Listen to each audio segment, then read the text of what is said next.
I find it astonishing that someone like Senator Ted Cruz, a Harvard-educated man who is certainly no fool, would claim that Christians are commanded by God to support Israel, citing the Old Testament verse that those who bless Israel will be blessed, and those who curse Israel will be cursed. Seriously, he's too smart to believe such simplistic, literalist nonsense. Where does my support for Israel come from? Number one, because biblically we're commanded to support Israel. But number two... Hold on. No. Hold on. You're a senator, and now you're throwing out theology, and I am a Christian, and I am allowed to weigh in on this. We are commanded as Christians to support the government of Israel? We are commanded to support Israel. And what does that mean, Israel? We're told those who bless Israel will be blessed. But what? Hold on. Define Israel. This is important. Are you kidding? This is a majority Christian country. Define Israel? Do you not know what Israel is? That would be the country you've asked like 49 questions about. So that's what Genesis, that's what God is talking about. The nation of Israel, yes. So is that the current borders, the current leadership? He's talking about the political entity called Israel? He's talking about the nation of Israel. Yeah, nations exist, and he's discussing a nation. A nation was the people of Israel. Is the nation They're the descendants God's of referring Abraham. to in Genesis, is that the same as the country run by Benjamin Netanyahu right now? Yes. It is. And I'm really happy he said that, because when you hear it, you realize how ridiculous it sounds. Even if you're not following the theology, if you don't identify as a Christian, you realize that you have a senator that is sitting across saying that his number one reason, he didn't say one of the reasons, he said my number one reason that I support Israel is because the Bible commands me to do so. And just so you know, the Bible does not command, and this is what Tucker Carlson is getting to in that clip, it absolutely does not command you to support the modern state of Israel.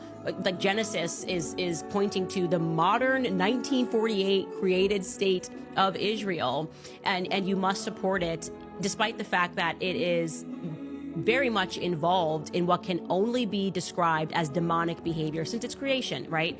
And so you're going to ignore every other biblical passage. You're going to misinterpret this one. It's a dispensationalist heresy. Dispensationalist heresy, which was factually funded by the World Zionist Congress. And we can do another episode on that as I present to you guys all of the evidence that what it guided the notations. This really stems from the Scofield Bible, the heresy of the Scofield Bible. Scofield himself was an absolute fraud who got funded and was overseas and alleges that he wrote all of these notes in the Bible and is telling people how to read their Bibles. The first time that notations were put underneath the passages. So this is what Genesis says, and this is what it means, and this is how this heresy arrived in America. Then somehow this guy is able to, it becomes the most printed book, and Oxford Press gets behind it because like a random pastor. You get the idea here. It was very much a funded effort to have Christians misunderstand the Bible, and Ted Cruz is one of these Christians. What's even more baffling is that Cruz equates the modern, secular state of Israel, founded in 1948, largely by atheist political Zionists from Europe, seeking a safe haven for persecuted Jews, with the biblical Israel of thousands of years ago. That's not just historically illiterate, it's reckless. By the time of Jesus, the land was no longer even called Israel. It was known as Judea. Not long after his death, the Roman occupiers renamed it Syria Palestina, a name that persisted through the Byzantine, Islamic, and Ottoman periods, right into the British Mandate era. It was only in 1948 that the modern state of Israel was proclaimed, a project that involved the mass displacement of the land's indigenous Palestinian population in what is now remembered as the Nakba, the first major ethnic cleansing of the conflict. Every year on May 15th, more than 12 million Palestinians around the world mark the Nakba. It means the catastrophe, the ethnic cleansing of Palestinians in 1948. Before the Nakba, Palestinians lived in 1,300 villages and cities in historic Palestine. In February 1947, the UK announced it would end its mandate over Palestine and hand responsibility to the newly formed United Nations. The UN proposed a plan to divide Palestine into separate Jewish and Arab states. Most of the land was allocated to Jews, who made up 1/3 of the population and were mostly recent immigrants from Europe. Once the plan was passed that November, Zionist forces began attacking Palestinian towns and villages. They seized 774 settlements and wiped out 530, forcing more than 250,000 Palestinians off of their land.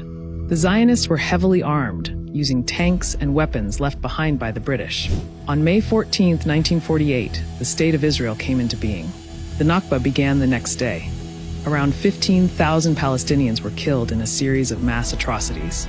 In all, at least 750,000 Palestinians were expelled from their homes and lands. Zionists took control of 78% of historic Palestine. The remaining 22% was split into what is now the occupied West Bank and the besieged Gaza Strip.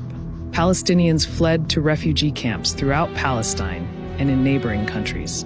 Many held on to the keys to their homes. Those keys continue to be a symbol of their right to return. The danger posed by Christian Zionists like Ted Cruz and House Speaker Mike Johnson is very real, and it's rooted in their distortion of both history and theology.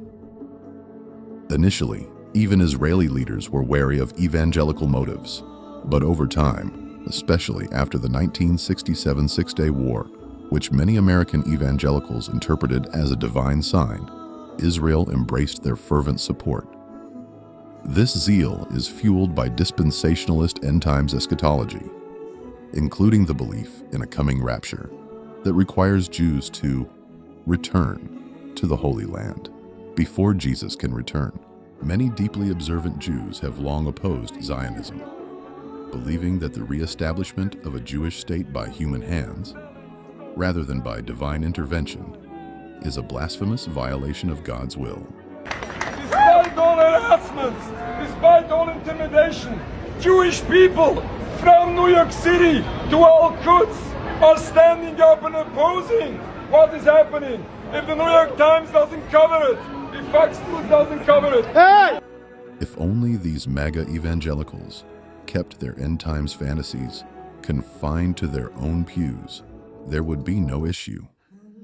Freedom of religion and freedom from religion is guaranteed by the Constitution. The real problem begins when this obsession with dispensationalist theology spills beyond the church walls and seeps into the halls of power. When fanatics like Ted Cruz carry these beliefs into the inner sanctums of American politics and begin shaping foreign policy, especially regarding Israel, it's no longer just misguided theology. It becomes an existential threat to democracy and rational governance itself.